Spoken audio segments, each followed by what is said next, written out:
This is some borage and chickweed. Chickweed, yes. Just grown in a bottle for fun. Borage, what is it? Borage or something officinalis, I think. Just for fun. There's the young chickweed and borage growing together in friendship in a pot. Borage leaves are quite tasty. I just had one earlier. I'll have another one in a minute. I'll wash one. I don't want to eat all slugginess, do I? Not that, although they're hanging up suspended away from slugs, but it's best to be on the safe side.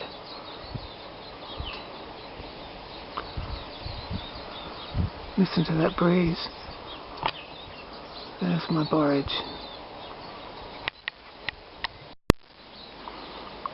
There's some more borage growing in a hanging bottle. I shall pick a nice borage leaf for my afternoon tea. There it is. A nice borage leaf. These ones are quite advanced. They'll be blooming soon. You can eat the pretty blue blooms in salads, fruit salads and savoury salads.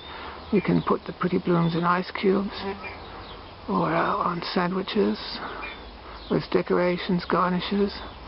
They attract bees too, those beautiful blue flowers. Just wait a week or so and I'll show you again. Well, here we are. Here's a borage leaf that I've just washed. There's the size of it. That's beautiful. So delicate and watery. So full of water, just like a lettuce.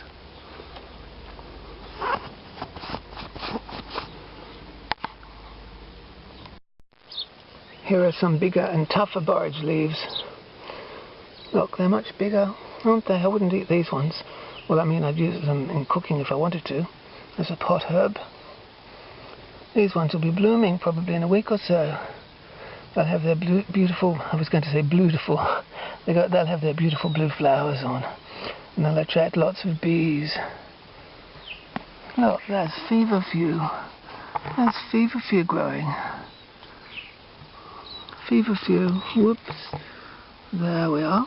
But back to borage. Let's go and read some herbal information on borage and what its uses.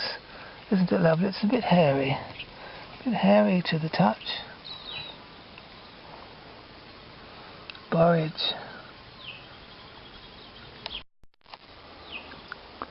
Beautiful borage.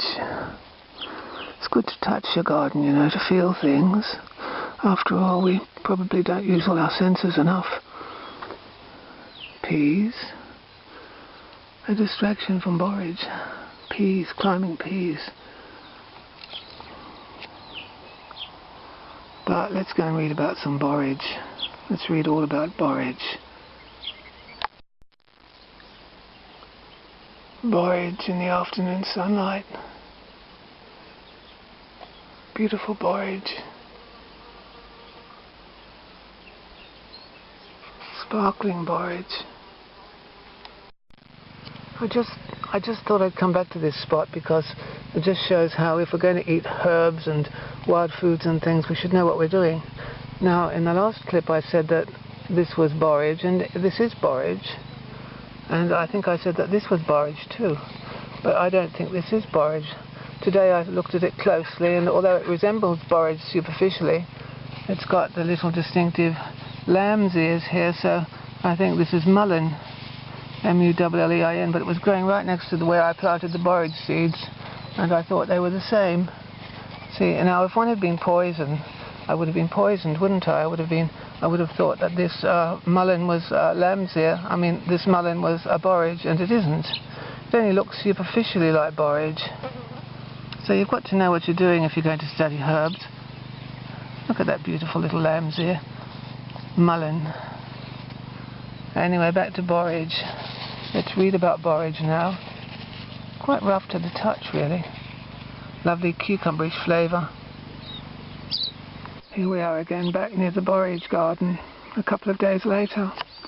Well, I can't show you any blooms. It's going to be a week or so before we have some blooms, I think, but I'll make another separate video about borage blooms and how you can use them. Well, you can use the flowers in fruit punch, for example, as an edible garnish in fruit punch. You can use it in desserts and salads and all sorts of things. It's very pretty.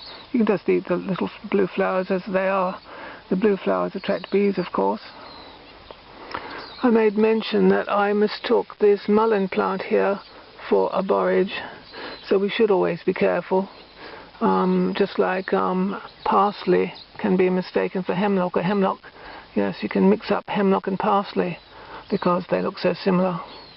But this is borage here, and that's mullein. I don't know that mullein is a deadly poison. Indeed, some parts of the mullein plant are edible, as I recall.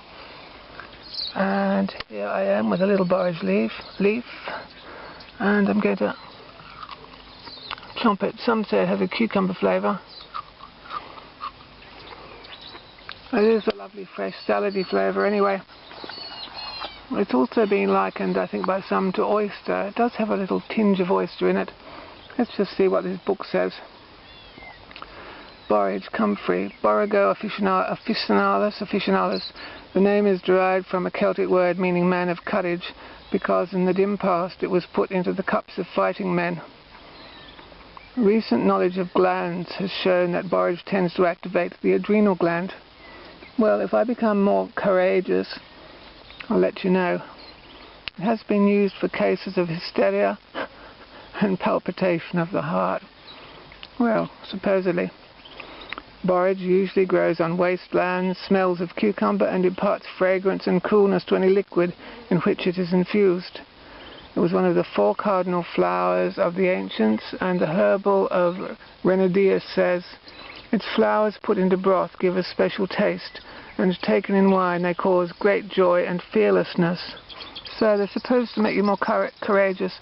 I have heard in other herbals it's the term I, borage, bring courage, but I wonder if it isn't just a lot of old folklore.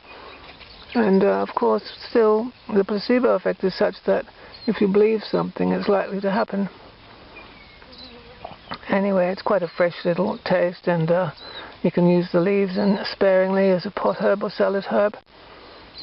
And the flowers are nice, and it's a pretty little herb, if you like, to have around the place. I'll come back when it's in bloom.